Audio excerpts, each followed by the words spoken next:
All right, here we go. Nikki Haley rips Kamala Harris on border crisis. Embarrassing. Now let's Fox bring in News. former ambassador to the United Nations, Nikki Haley. Ambassador, welcome. Thank you for being here. There's so much to talk to you about. We're going to start off with the border because this brand new interview with Kamala Harris, she was sitting down with Lester Holt in Guatemala, and he asked her just very frankly why she has not yet, 76 days in charge of the border crisis, gone to the southern border. Here was the exchange. At some point, we are going to the border. We've been to the border. So this whole thing about the border, we've been to the border. We've been to the border. You haven't been to the border. And I haven't been to Europe. And I don't understand the point that you're making. Ted Cruz says she laughed it off. Why will she not commit to a date and time to visit the southern border? You know, Sandra, this is embarrassing. I don't know what the problem is. Clearly, she's fearful, but Kamala Harris was given one job, and that was to deal with the border. And any leader knows you can't fix what you can't see. She hasn't been on the ground. She hasn't talked to Border Patrol. She doesn't know what is happening there. So she says she wants to go to the root cause, and then she brings up Europe. No one has given her the job of Europe. She's got the job of the border. And I appreciate that she's gone to Guatemala. I appreciate she's gone to Mexico. You know why? Because both of those leaders said that the Biden administration is the reason that they're having all these problems at the border. This is the same woman that literally tweeted out, come one, come all, we're open for everyone. I mean, all you have to do is look at that. And so now she's going to say, do not come. You know what says do not come? When you show up at the border and you really have actions speak louder than words. I don't know what her fear is of the border, but clearly she has one. And I don't know what Biden's fear of the border is, but he has one. What I will call it is flat out denial. They think that if they don't go, it won't be real. It's very real. Speaking of denial. But again, just the whole thing, if you like, the border crisis is obviously a result of basically U.S. citizens having a monopoly on a very highly productive economy of the United States, which is completely unfair. You're just benefiting from your good fortune of having a U.S. nationality. So it's only if you want to resolve the border thing, you better give like a shitload of your wealth to pretty much all other countries in the world so as to rectify the whole, well, the fact that you have this monopoly. And so instead, well, I recommend, I prefer, I don't just prefer, I absolutely think it's essential to just eliminate the monopoly rather than just do this sort of thing of compensating for it. So you eliminate the monopoly by just eliminating borders. And the thing is, you won't see huge immigration once you actually have economic equity between different areas, and especially you have a single globally unified tax scale and a single global universal basic income, which is the exact same everywhere. When it comes to this report that found it plausible that COVID-19 leaked from the Wuhan lab, Ambassador, I want to get your thoughts on where we are with finding out the origins of COVID-19. Considering that, and we had Mike Pompeo, former Secretary of State, on this program yesterday.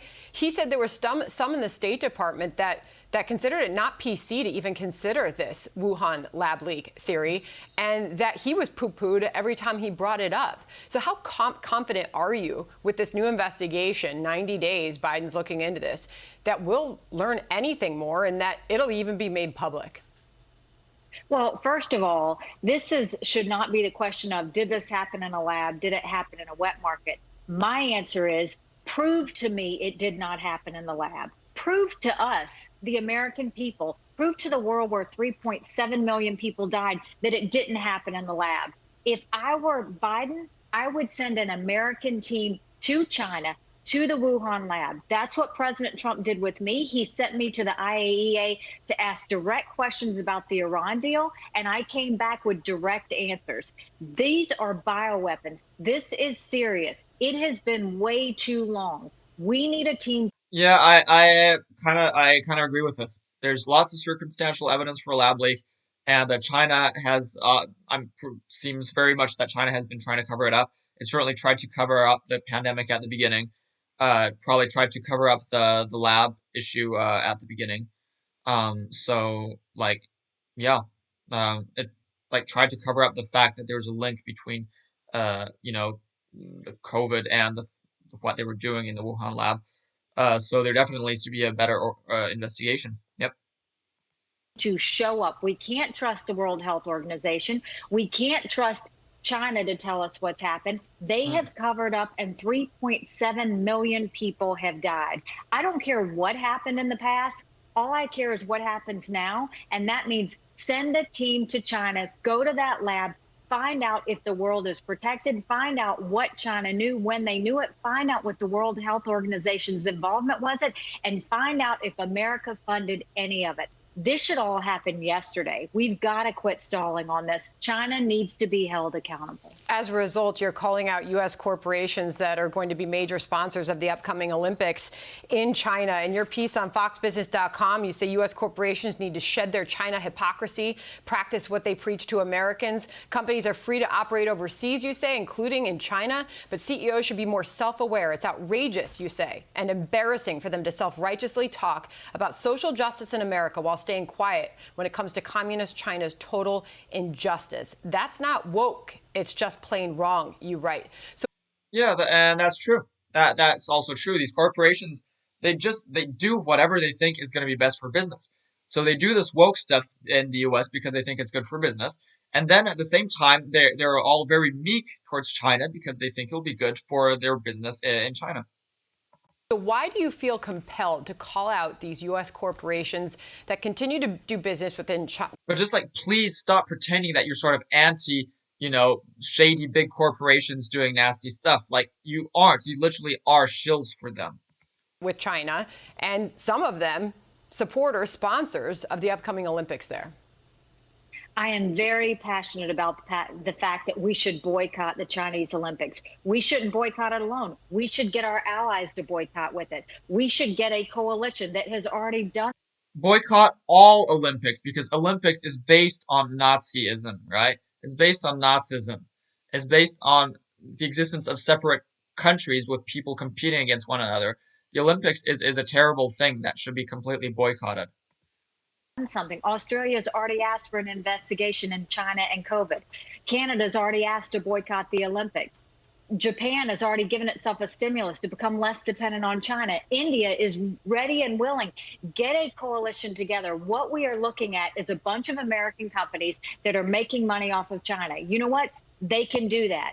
But guess what? You can't turn around and cry social injustice. You can't sit there and condemn our Georgia voting accountability bill, all while you're supporting a country that has wiped out freedoms in Hong Kong, has given daily threats to Taiwan, is responsible for 3.7 million deaths, is committing crimes of Okay, so why don't you talk about Saudi Arabia maybe? genocide, terrible crimes against women and children, and they're going to go and Why don't you call out Trump then? over half of the sponsors of the Beijing Olympics are American. Then they're going to turn around and say that we've got the problem. Yeah, okay, I'm stopping this. Okay.